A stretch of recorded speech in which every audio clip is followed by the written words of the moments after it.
So somehow, some way, we've been able to carve a little niche in the community. I mean, there's plenty of good restaurants in this town. We are just another one of them. But somehow, some way, we've been able to keep the lights on, which is not easy year after year. But I think the key to our success, the secret to our success is there is no secret.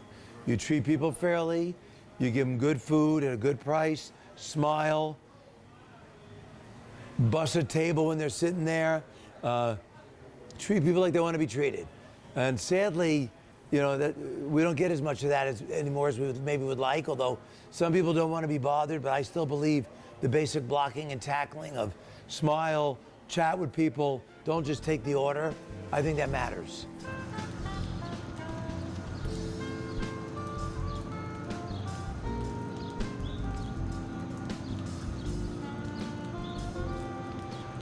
My son, Ben Schwartzman, was a very gifted singer-songwriter.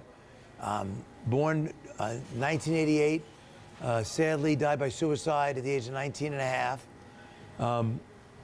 He struggled with bipolar, struggled with just depression, messed around with recreational drugs, and you know, sometimes the weight of the world. You know, we all have depression, but when you suffer from depression versus being depressed, it seems like you're never going to get out of that hole. And he felt the smartest thing for him to do was to check out, and there's nothing I could do about it except, you know, try to make some kind of lemonade out of this horrible lemon he left us. And my son left us 11 songs. I've been pushing this rock up the hill to try to do something productive with his music. Since 2007 when he died. If you Google Ben Schwartzman and Ed Schwartzman, we've been on the NBC News, we've been on the front page of the Indianapolis Star. If any money is made, either A, I would gladly give every penny to the band that does something with the music, or B, we could donate it to teen suicide prevention, mental health. So it's not about the money, it's about the music and keeping his legacy alive.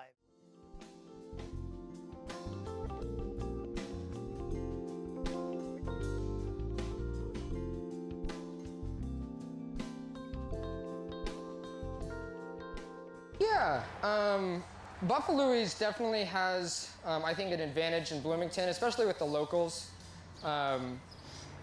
Bloomington is a very community-oriented kind of small town, especially during the summer while the students are gone. And so a lot of people here tend to, focus on, community-owned businesses versus any sort of chain. And I mean, we're no different there. So, I feel like, especially with just our location across the street from IU, we get all of the local foot traffic and then all of the IU foot traffic.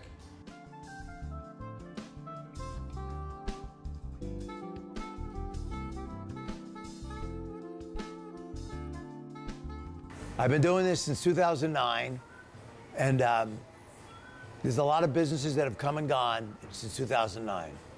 And I'm a little neurotic. And every time a new one opens up, I say to myself, that's it. We're going out of business. Why are they going to eat here if they could eat there? Look how new and clean and shiny that place is. And then a year later, that place is out of business. They come and they go. I think what happens is the pie is plenty big that, and I can't feed everybody anyway. And a lot of people like tradition. If you're an alumni, when you come to town, there's usually 3 places they want to eat. Nick's, Zagreb's, and BuffaLouie's.